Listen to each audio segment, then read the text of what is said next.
रायगडाचं जर एवढं सुंदर वर्णन केलं असेल, जटा बांधुनी नटली धरणी विशाल पलाश वृक्षांच्या, लता तरुणा बिलगुनी डुलतो नाच चालतो छाईचा, कुठे बांधल्या जलाशयांवर जिना शोभतो दगडांचा, विहार चाले त्या पाण्यावर चक्रवाक कधी हंसांचा, कुठे चंदन कुठे चमेली गंध दरवळे चाफ्याचा, लवंग वेली कुठे वेलची लक्षण पुरतो संख्येचा, चंद्रमुखीच्या सवेत जेव्हा चंद्र उगवतो पूर्वेचा, असे वाटते कलमल फुलांनी जन्म घेतला आज सोदरी गंगेच्या, वरती गंगा खाली सागर वरती तारे येथे कमले, वरचे तारे खाली येती प्रतिबिंबांना रूपे पडती, म्हणून म्हणतो भूषण हे की आकाशाच्या गंगेहूनही गंगासागर भाग्याचा, गंगासागर भाग्याचा.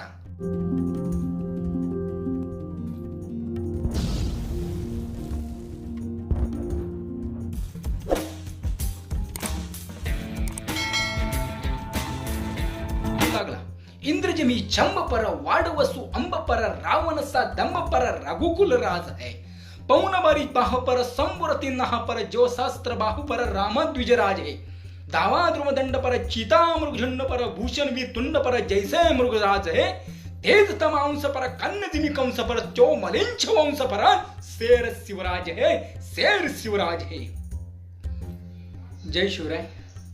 शिवछत्रपतींचं चरित्र की त्या चरित्रातून प्रेरणा घेऊन चरित्र सांगायचं म्हटलं तर छत्रपतींची रणनीती, युद्धनीती, स्वराज्याचं महत्व, छत्रपतींनी केलेलं स्वराज्याची त्यापैकीच एक मी आज निवडलेला विषय म्हणजे शिवभूषण. खर तर काव्य आज महाराष्ट्रामध्ये एका वेगळ्या पद्धतीने ऐकलं जातं. जे काव्य ऐकताच आमच्या नसानसातील रक्ताचा प्रवाह योद्ध्यांच्या चौकूर उधळलेल्या घोड्यांप्रमाणे वेगाने झेपावू लागतो. असं वीररसावर आधारलेलं हे काव्य तुमच्या समोर मांडण्यासाठी मी उभा आहे. एक क्षण म्हणजे राज्याभिषेक, आणि हा राज्याभिषेक ज्यावेळेस चालू होतो त्यावेळेस मृदुंग दानानू लागतो, याच वेळेस टाळ्यांचा आवाज येऊ लागतो, आणि हा आवाज ऐकताना एक कवी लागतो. साजी चतुरंग सेन रंग में उमंग धरी सरज शिवाजी जंग जीतन चलत आहे, भूषण भनत नाद बिहद नगार नके नदी नद मद कैबर रण केरलत आहे, ऐल फैल खैल बैल खल कमे गैल गैल गज्जन की ठैल फैल सैल उसलत आहे, तार सुतार धुरी धारा में लगत जिमी तारा पारा पारा पारा वारे यो हलत आहे, वारे यो हलत आहे. असं शिवछत्रपतींचं हे काव्य ज्यावेळेस आमच्या कानावर पडायचं तेव्हा आमच्या शरीरामधून रोमांच उभे राहायचं. आमच्या शरीरावर एक वेगळ्या प्रकारचं एक शक्ती निर्माण झाल्याप्रमाणे वाटू लागायचं. कविराज भूषण याचा अभ्यास आपण करू लागतो त्यावेळेस हा कविराज भूषण नेमका होता तरी कुठला, हा कविराज भूषण होता तरी कोण? विक्रमापूर यमुनेच्या काठावर वसलेल्या त्रिविक्रमापूर म्हणजेच तिकमापूर या गावाचा रहिवासी होता कविराज भूषण. ज्या ठिकाणी बिरबलपूर अकबराच्या दरबारी असणारा बिरबल ज्या गावातून जन्म आलेला होता त्याच ठिकाणावर कविराज भूषण. म्हणजे औरंगजेबाच्या राज्यात राहून स्वराज्याची स्वप्न रंगवणारा म्हणजेच स्वराज्याकडे धाव घेणारा, स्वराज्याविषयी बाळगणारा एक कवी म्हणजे कविराज भूषण. हा कविराज भूषणचं चरित्र ज्यावेळेस आपण पाहतो, हा कविराज भूषण लहानपणी गावामध्ये उन्हाडक्या करत असत. त्याच वेळेस त्याचे मोठे बंधू, हे तीन बंधू राजकवी असताना हा लहान गावामध्ये उन्हाडक्या करत असत. त्यामुळे गावातील लोक त्याला नावं ठेवत असत. करत असताना त्यानं त्याच्या वहिनीकडे जेवणासाठी मीठ मागितलं. खरं तर मीठ मागितल्यावर काहीतरी झालं आणि त्याची वहिनी पुटपुटू लागली की मीठ मिळवायची अक्कल नाही आणि माझ्यावर आवाज काढताय. अशा वेळेस समोर असलेलं जेवणाचं ताट बाजूला सारून हा कविराज भूषण थेट निघाला आणि कुमऊच्या राजाकडे जाऊन गेला. या कुमऊच्या राजाकडे जाऊन यानं उत्तमोत्तम काव्य सुनावली आणि भरपूर संपत्ती कमावली आणि त्या संपत्ती विकून तो मिठाच्या गाड्या घेऊन आपल्या घरी परतला. एके ठिकाणी उत्तरेमध्ये हा कवी घडत असताना आपल्या शक्तिसंपन्न बाहुबलाचं सामर्थ्यपणाला लावून महाराज महाराष्ट्रामध्ये स्वराज्य निर्माण करत होते. एक कविराज भूषणाविषयी आख्यायिका मांडली जाते. हा कविराज भूषण अशाच एके दिवशी दिल्ली दरबारी गेला. या दिल्ली दरबारी औरंगजेब पातशाह झालेला असताना या औरंगजेबानं असंख्य कविवरांची एक बैठक घेतली होती. आणि ही बैठक घेतली असताना या कविवरांना त्याने सर्वांना त्या ठिकाणी बोलवलं होतं. आणि तो कविवरांना सहज बोलू लागला, तुम्ही आजपर्यंत माझ्यावर असंख्य काव्य बनवली, खूप काव्य बनवली माझ्यावर, अतिशय रसभर, की माणसाचं मन प्रसन्न होईल अशी काव्य बनवली. परंतु माझ्यामध्ये एखादा अवगुण असेल तो मात्र तुम्ही कधी काव्यामध्ये घेतला नाही. हे ऐकताच सर्व लोक निशब्द झाली.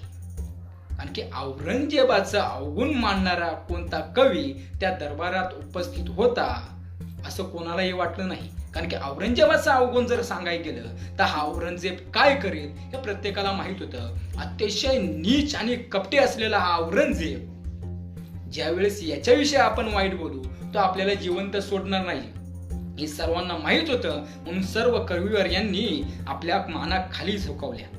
आणि अशा वेळेस एक कवी उठला आणि तो बोलू लागला की स्वतःची प्रशंसा ऐकणारे खूप आहेत, परंतु स्वतःच्या चुका ऐकण्यासाठी मर्दाचं काळीज लागतं. आणि ते काळीज जर तुमच्या जवळ असेल तर मी तुमच्यावर कविता बनवतो, परंतु मला अभयदान हवं.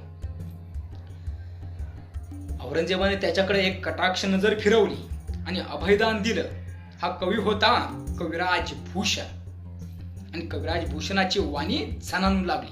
तो बोलू लागला, किबले के ठोर बाप बादशाह शाहजा वाको कैद क्यों मानो मक्के आग लाई है, बड़े भाई दारा वाको बकरी के मारी डारो मेहरहू माही माको जायो सगो भाई है, खाई के कसम तो मुराद को मनाई लयू फेर ताऊ सात्य अति कीनी ते ठगाइए, भूषण सु कभी कहे सुनो औरंगजेब इन्हीं आणि ती करे तूने पातशाही पाई है. खर तर ज्यावेळेस औरंगजेबाचं चरित्र आम्ही अभ्यासतो त्यावेळेस हा औरंगजेब कसा होता, अतिशय निर्दय कपटी नीच असलेला हा औरंगजेब याचं चरित्र अवघ्या 4 ओळीमध्ये कविराज भूषणांनी मांडलेलं आहे.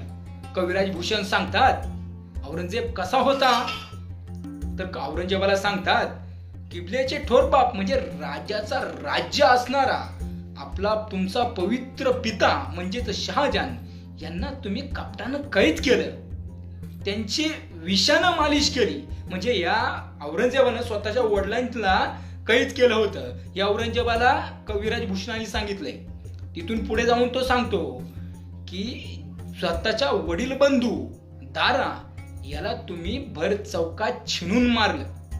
म्हणजे ज्या वेळेस शहाजहान नंतर दारा गादीवर येणार ही सगळ्यांना माहीत असताना याच्यात भीती मात्र औरंगजेबामध्ये दाटून आलेली दिसून येत होती. कारण की औरंगजेबाला तख्ताचा मोह सुटला होता आणि आपल्या तख्तावर बसण्याच्या मार्गात फक्त एक माणूस मध्ये येऊ शकतो आणि तो व्यक्ती दारा चौकात छिनून मारलं. त्यानंतरून ज्यावेळेस दाराशी युद्ध करण्याचा प्रसंग आला त्यावेळेस या औरंगजेबानं आपला छोटा बंधू म्हणजे मुराद बक्ष या मुरादाला जवळ बोलावलं आणि त्याने सांगितलं या राजावर तुझाही अधिकार आहे, परंतु दारा तो आपल्याला देणार नाही. म्हणून या औरंगजेबानं कुराणाच्या खोट्या शब्दा घेऊन मुरादाला सोबत घेऊन त्याने दाराचा पराभव केलेला आहे. आणि ज्यावेळेस दाराचा पराभव केला, दाराला मारलं, त्यानंतर या औरंगजेबानं त्याचा छोटा बंधू असलेल्या या मुराद बक्षाला चाडखोर दूतांच्या कहाण्या ऐकून त्यालाही मारून टाकले, त्यालाही काळकुटीत दामले.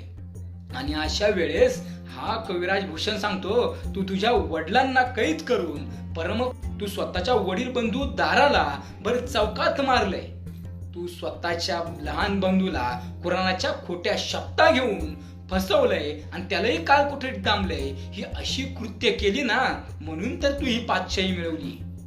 आणि हे सर्व ऐकताच औरंगजेबाचा तिळपापड झाला. त्याच्या तळपायाची आग मस्तकात झणानू लागली. औरंगजेब काही शिक्षा सुनावणार तेवढ्यात या कविराज भूषणाचं दुसरं वाक्य झणानू लागलो.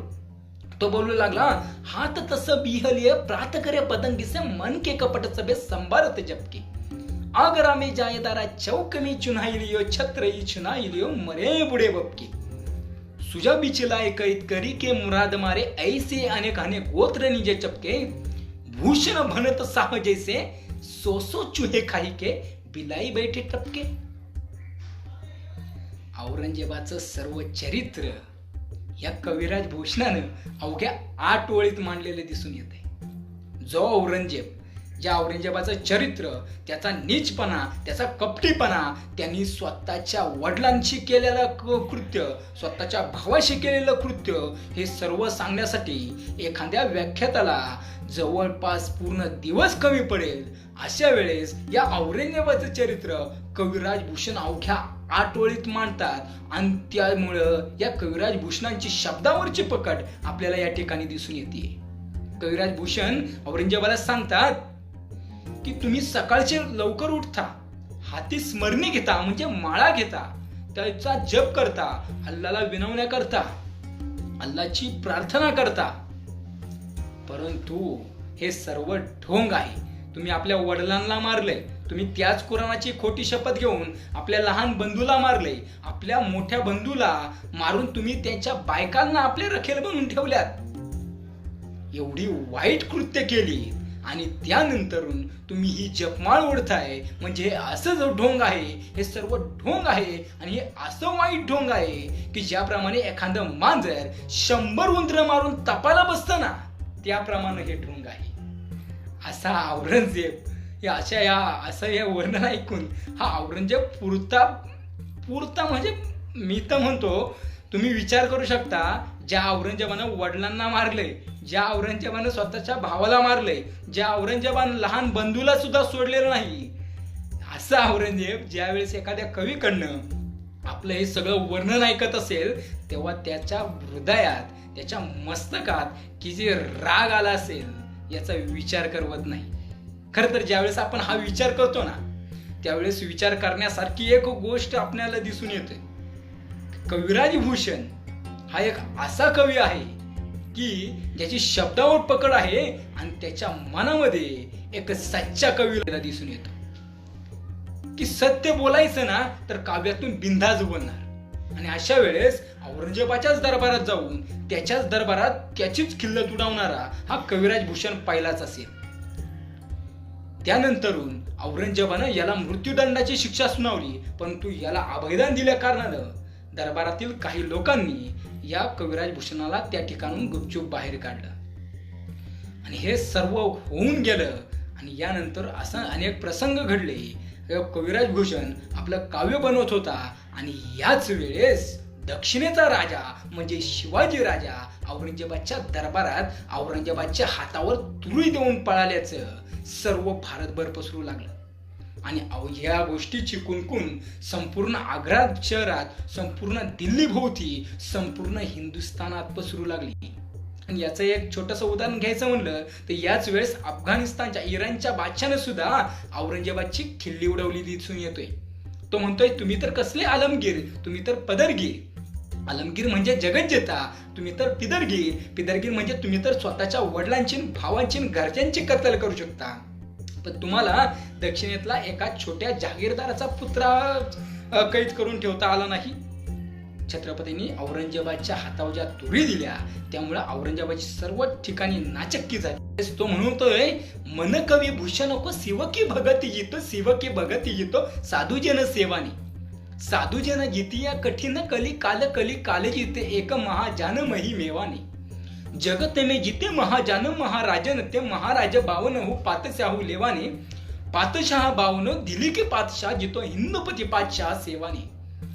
मी दक्षिणेच्या राजाकडे धाव घेतोय कारण की माझं मन हे शिवभक्तीने जिंकून घेतलं. शिवभक्तीस विद्वान पंडितांनी जिंकून घेतलं. या पंडितांना, या शिवभक्तांना राजांनी जिंकून घेतलं. या राजांना 52 पातशाहांना जिंकणाऱ्या औरंगजेबानं जिंकून घेतलं. आणि या 52 पातशाहांना जिंकणाऱ्या या औरंगजेबास छत्रपती शिवाजी राजानं जिंकून घेतलं. म्हणून मी त्या शिवाजी राजाकडे आज धाव घेतली. किती मंदिरं तोडली गेली, या हिंदूंवर काय परिस्थिती ओढावली होती. जिजिया कर लादला.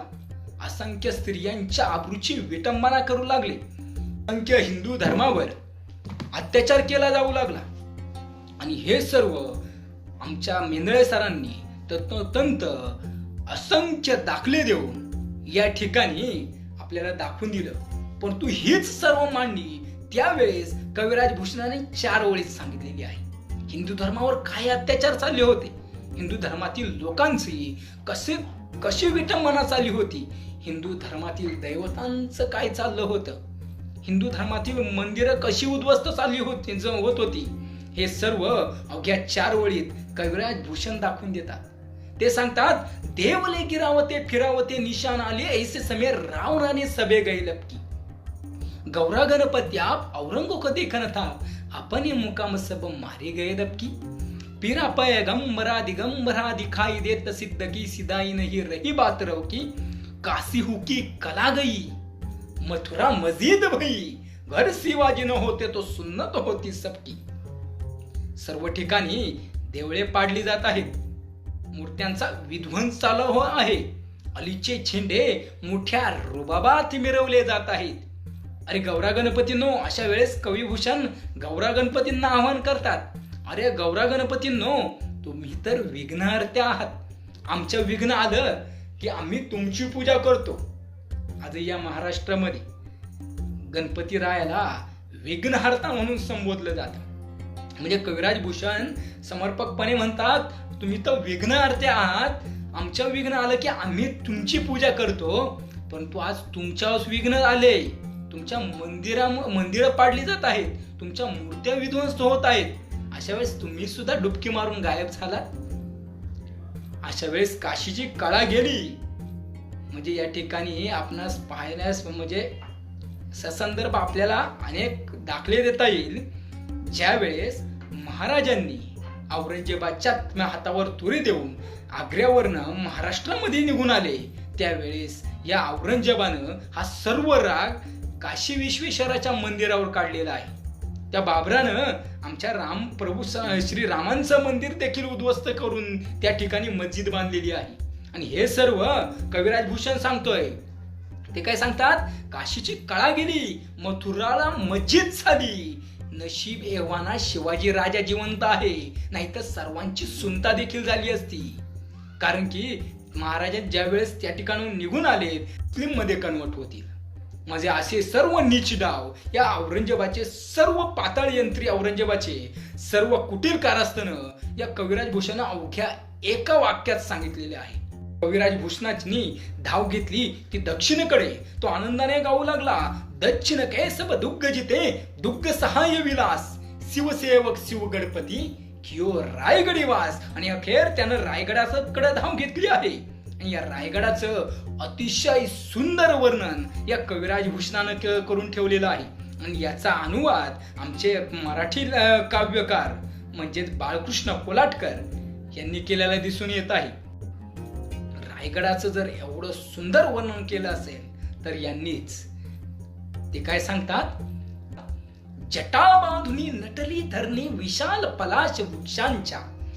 लता तरुणा बिलगुनी डुलतो नाच चालतो छाईचा. कुठे बांधल्या जलाशयांवर जिना शोभतो दगडांचा. विहार चाले त्या पाण्यावर चक्रवाक कधी हंसांचा. कोठे चंदन कुठे चमेली गंध दरवळे चाफ्याचा. लवंग वेली कुठे वेलची लक्षण पुरतो संख्येचा. चंद्रमुखीच्या सवेच जेव्हा चंद्र उगवतो पूर्वेचा. असे वाटते कलमल फुलांनी जन्म घेतला आज चौधरी गंगेच्या. वरती गंगा खाली सागर वरती तारे येथे कमले. वरचे तारे खाली येती प्रतिबिंबांना रूपे पडती. म्हणून म्हणतो भूषण हे की आकाशाच्या गंगेहूनही गंगासागर भाग्याचा. गंगासागर भाग्याचा. कविराज भूषणाने सांगितलंय, या ठिकाणी लवंगवेली, या ठिकाणी चाफ्याचा सुगंध दुर्वळतोय, या ठिकाणी चंदनाचा सुगंध दुर्वळतोय. या रायगडावर असणाऱ्या तलावांमध्ये हंसांचा चक्रवाक चालतोय, त्यांचे खेळ चालू आहेत. आणि अशा वेळेस वरचं चांदणं या आमच्या रायगडाच्या ठिकाणी असणाऱ्या तलावांमध्ये आम्हाला दिसून येतोय वरचा जणू चंद्र काही जणू या तलावावर आलेला आहे. आणि यावेळेस हा तलाव वरच्या आकाशगंगेपेक्षाही भाग्यवान ठरतो. का तर या रायगडाच्या सागराचं म्हणजेच या रायगडाच्या तलावाचं पाणी आमचे छत्रपती शिवाजी महाराज पितात. म्हणून हा रायगडचा तलाव हा आकाशगंगेपेक्षाही महत्वाचा आणि पवित्र ठरतो आणि भाग्यवान देखील ठरतो. आणि त्या ठिकाणी सांगू लागले, देसनी देसनी ने गुणी आवत जाचन ताही, तीन में आयो एक कवी भूषण कहियो जाई. देशादेशातून विदेशातून असंख्य कवी या ठिकाणी आले आणि त्याचपैकी एक तो म्हणजे मी कविभूषण. हा कविराज भूषण रायगडावर गेला आणि कहाण्यांप्रमाणे हा कविराज भूषणांची भेट आणि छत्रपती शिवरायांची भेट रायगडावर असणाऱ्या वाडेश्वर महादेव मंदिर या ठिकाणी भेटून आली. याच ठिकाणी कविराज भूषणाची वाणी झणानू लागली. त्याने छत्रपती शिवरायांसमोर आपला पहिला छंद बोलू लागला. इंद्रजमी चंब पर वाडवसु अंब पर रावण सा दंब पर रघुकुल राज है, पौन बारी बाह पर संबुरती नह पर जो शास्त्र बाहु पर राम द्विज राज है, दावा ध्रुव दंड पर चीता मृगझुंड पर भूषण भी तुंड पर जैसे मृगराज है, तेज तमांस पर कन्न जिमी कंस पर त्यो मलिंच वंश पर शेर शिवराज है, शेर शिवराज है. आणि या पंक्ती ब्रजभाषेतून असल्याने ऐकण्यासाठी वेगळ्या. अचानक महाराजांना ही भाषा समजली नसावी म्हणून महाराजांनी पुन्हा एक काव्य बोलावं लागलं. हे काव्य बोललं आणि कविभूषणाच्या या काव्यावर प्रेरित होऊन महाराजांनी कविराज भूषणांना आपल्या दरबारी बोलवलं. दरबारी गेल्यावर असंख्य काव्य बनवायला सुरुवात केली आणि याच वेळेस महाराजांनी त्यांना सांगितलं, आमच्या या स्वराज्यावर काही काव्य बनव, आमच्या कर्तव्यावर काही काव्य बनव, आमच्यावर काही काव्य बनवू शकता का. अशा वेळेस या कविराज भूषणानं छत्रपती शिवाजी महाराजांचं पराक्रम, छत्रपती शिवाजी महाराज आमचे कसे होते, हा छत्रपती शिवाजी राजा नेमका आहे तरी कोण, हे सर्व सांगण्यासाठी असंख्य काव्य बनवली. त्यामधीलच एक कुंद कहा पै वृंद कहा और चंद कहा सरजाज आगी, भूषण भानु कृषानु कहा खुमान प्रताप मही तल पागे, बाज कहा मृगराज कहा अति साहस में शिवराज क्या गे, कुंद कहा पै वृंद कहा और चंद कहा सरजाज सा आगे, भूषण भानु कृषानु कहा खुमान प्रताप मही तल पागे, राम कहा द्विज राम कहा बल राम कहा रण में अनुरागे, बाज कहा मृगराज कहा अति साहस में शिवराज क्या गे. कुंद कळ्यांचं सुंदरत्व, चंद्रांचं सुंदरत्व आमच्या शिवाजी राजांसमोर एवढं काहीच नाही.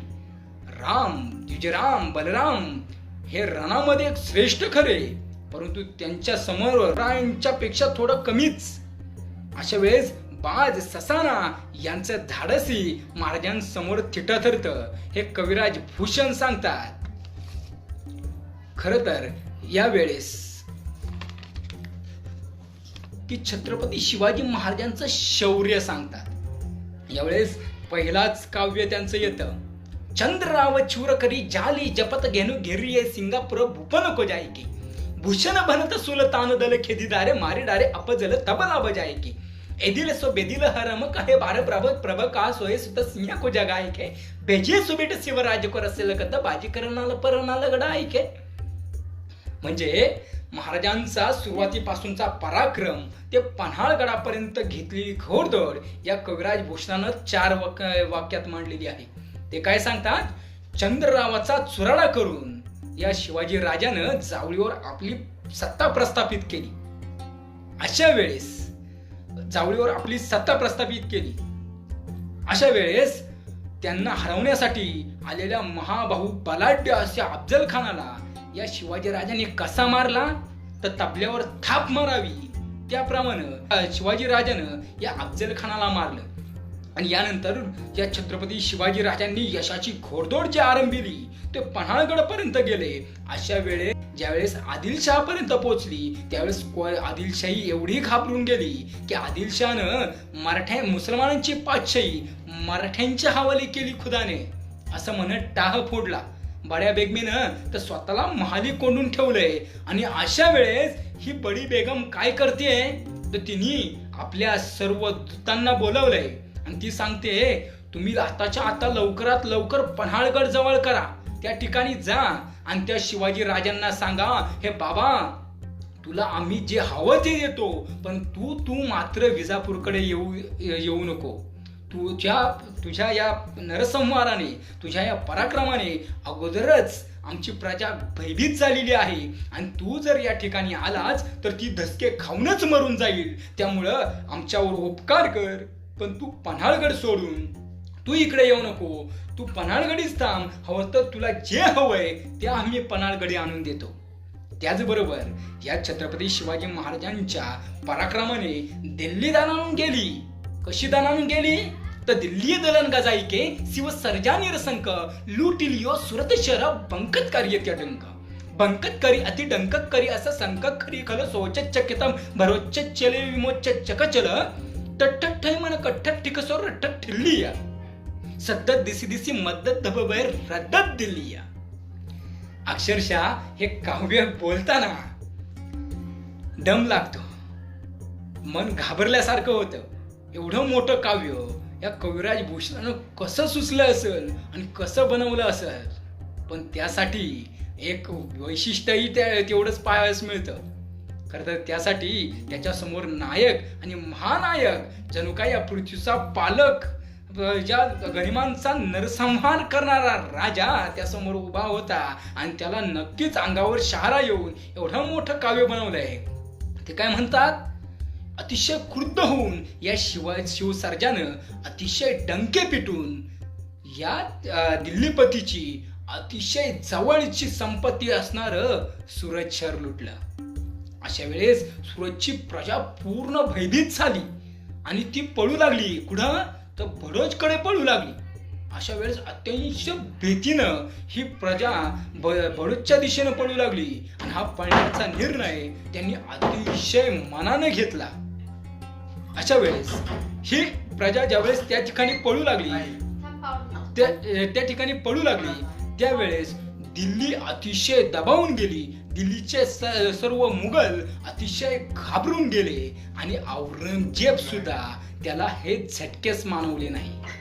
एवढं महान काव्य कविराज भूषणानं करून ठेवलंय. त्याचबरोबर कविराज भूषणानं औरंगजेबाची दयनीय अवस्था मांडलेली आहे. ते काय सांगतात, कुरम कमल कम धुज है कदम फुल गौर है गुलाब रन के तके विराज है पांदरू पवार जुही सोहत है चौंदावत बोकेल बंदेल आरो हडांस राज है भूषण भनत मुट कुंड बुट गुजर है बुंदेल बसंत सम कुसुम समाज है सब ही को रस लेके बैठी न सकत है अली नवरंजव है चंपा शिवराज है चंपा शिवराज है.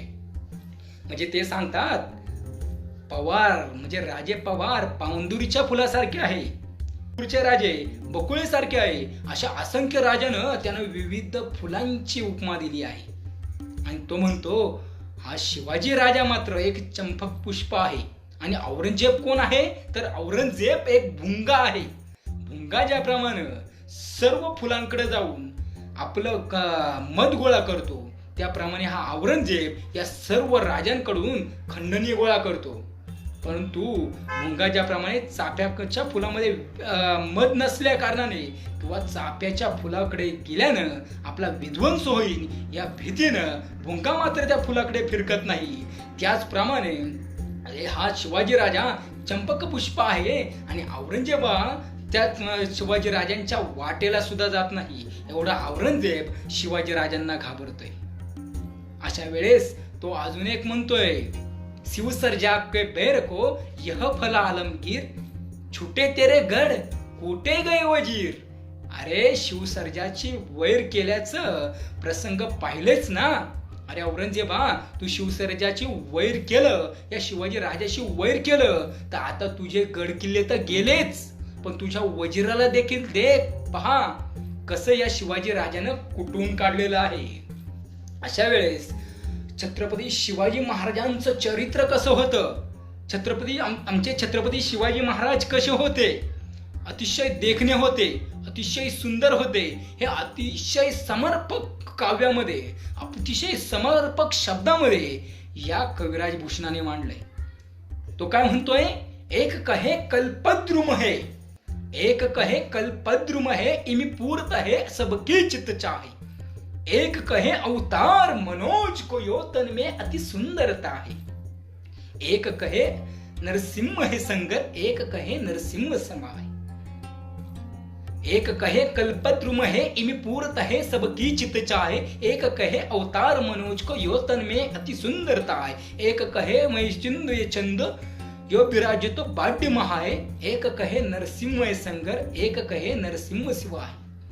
कोणी या शिवाजी राजाला कल्पवृक्ष म्हणतोय, कारण की कल्पवृक्ष ज्याप्रमाणे सर्वांना सुख देतो त्याप्रमाणे या शिवाजी राजाचं स्वराज्य सर्व लोकांना सुख देत आहे. कोणी म्हणतंय की हा पृथ्वी तलावरचा चंद्र आहे, चंद्राची कला ज्याप्रमाणे वाढत जातं त्याप्रमाणे या शिवसर्जाचं राज्य देखील वाढत चाललेलं आहे.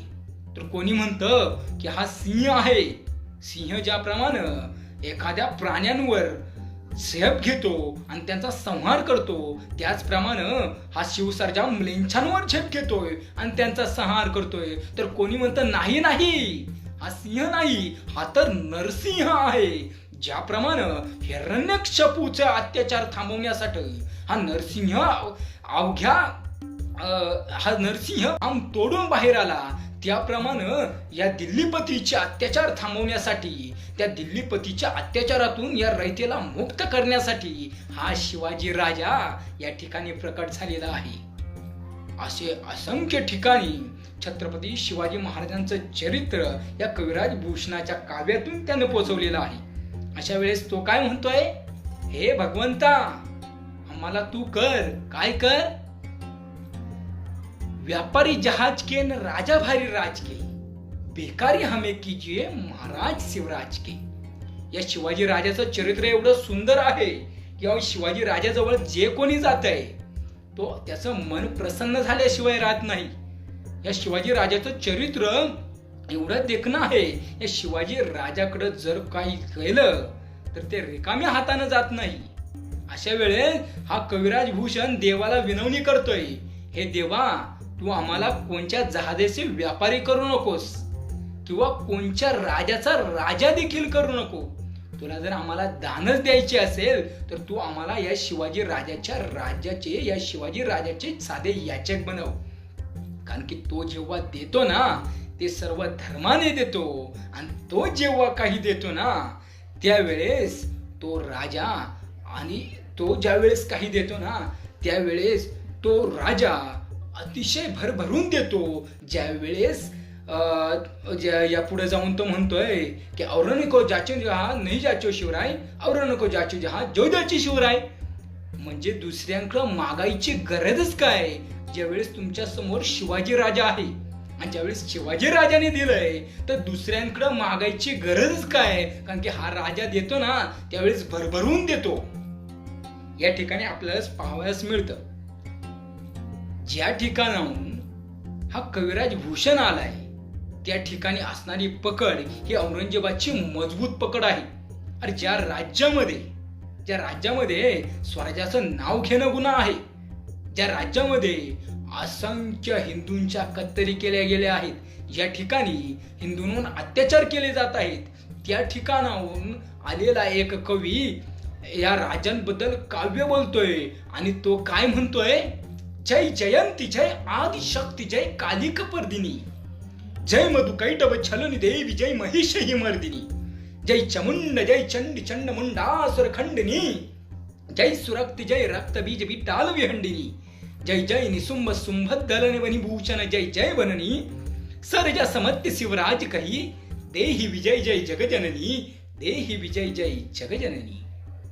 म्हणजे हे देवी तू नेहमी आमच्या शिवाजी राजाला यश दे, कारण की या औरंगजेबाच्या या मुघलांच्या या मुघलांच्या अत्याचारांना परडून गेलेली हिंदू प्रजा या कविराज भूषणा आपल्या डोळ्यानं पाहिलेली दिसून येते. खरं तर ज्या वेळेस हा कविराज भूषण त्या ठिकाणी राहिलेला आहे त्यामुळे त्याने अमानुषपणे हिंदूंच्या झालेल्या कत्तली पाहिल्यात, त्या ठिकाणी स्त्रियांवर झालेले अत्याचार पाहिलेत, डोळ्यासमोर पडलेली मंदिरं देखील या कविराज भूषणाने पाहिली. आणि तो दक्षिणेत येतोय आणि महाराजांना या देवीजवळ महाराजांसाठी यश मागतोय. यातून या कविराज भूषणाचा निर्धार, या कविराज भूषणाचं आत्मसमर्पण, या कविराज भूषणाची सम्यता, या कविराज भूषणामध्ये असलेलं धैर्य आपणास पाहण्यास मिळतं. आणि ज्या ठिकाणी कोणाला औरंगजेबाकडे पाहण्याची दृष्टी नाही, कोणाला औरंगजेबाकडे पाहण्यासाठी सुद्धा भय वाटत होते, ज्या ठिकाणी आलमगिराविषयी, बादशाविषयी वाईट बोलणं सुद्धा पाप होतं, त्याच ठिकाणी जाऊन, त्याच राज्यात जाऊन आमच्या छत्रपतींनी ज्याप्रमाणे औरंगजेबाच्या भर दरबारात सिंहगर्जना केली, त्याचप्रमाणे त्याच राज्यातून आलेल्या या राजकवीनं छत्रपती शिवाजी महाराजांसाठी यश मागितलं. हेच सर्वात महत्वाचं आहे. खर तर पैज प्रति पालभूमी भार को अमाल भयो, चक्क को अमाल भयो, दंड तजियान को सहन को साल भयो, जारी को जमाल भयो, हर को कृपाल भयो, हार को बिगान को वीर रस ख्याल शिव राजभू अपाल तू हाथ को बिसाल भयो, भूषण पकान को तेर करवाल भयो, दक्षिण को ढाल भयो, हिंद को दिवाल भयो, काले तुरे कान को, काले तुरे कान को.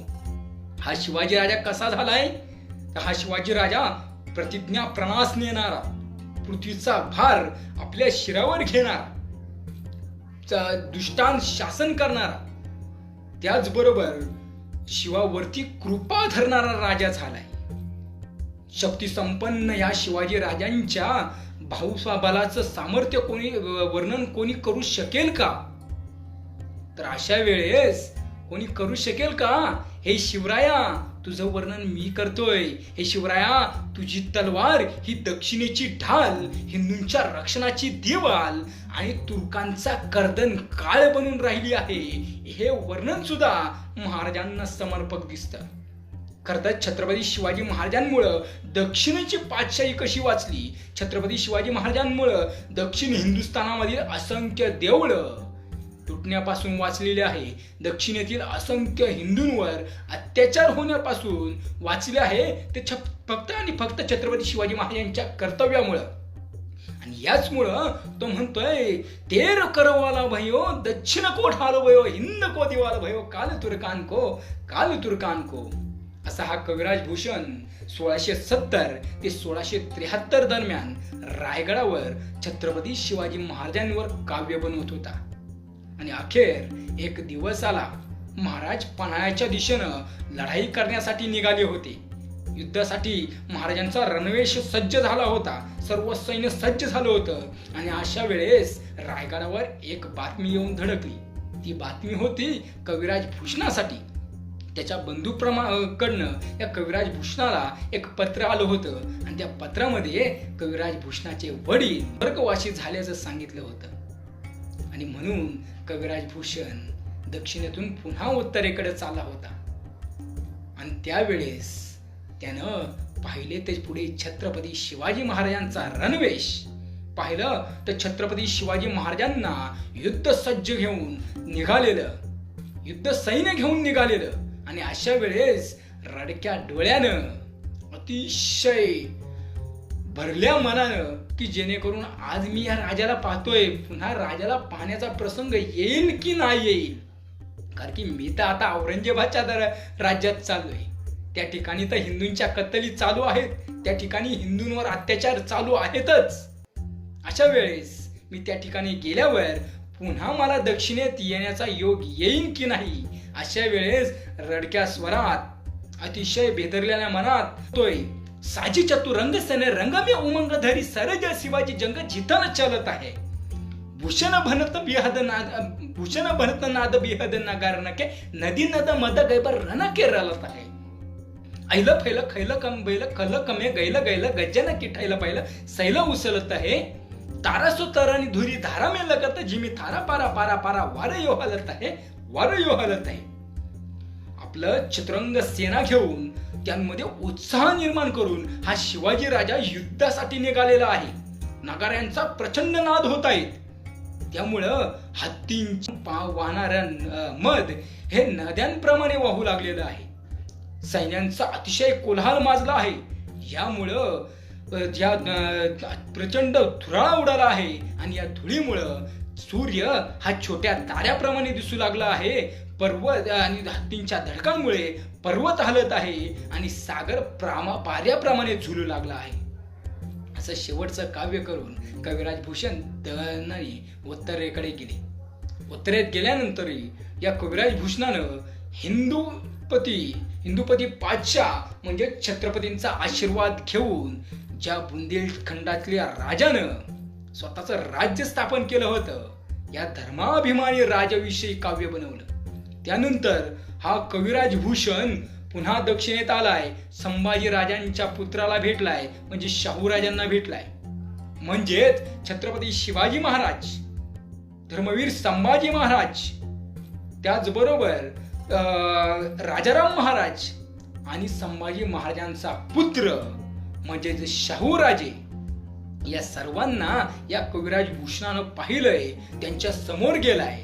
आणि यामुळं कविराज भूषण अतिशय या कविराज भूषणाच्या मनात असलेली मराठ्यांबद्दल म्हणजेच हिंदू राज्याबद्दल, या महाराष्ट्रातील राज्यांविषयी असलेली अतिशय प्रेमळ म्हणजे एक अतूट नाळ आपल्याला पाहावयास मिळते.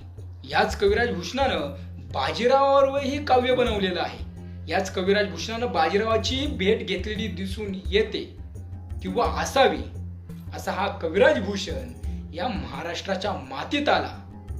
कुठून तर उत्तरेतून एक कवी आला आणि दक्षिणेतील राजावर काव्य बनवलं. यामध्ये आमच्या दक्षिणेतील पातशाह, हिंदुपती पातशाह म्हणजेच आमच्या छत्रपतींचं चरित्र आपल्या समोर दिसून येतं. जय शिवराय, जय शंभूराजे, जय महाराष्ट्र.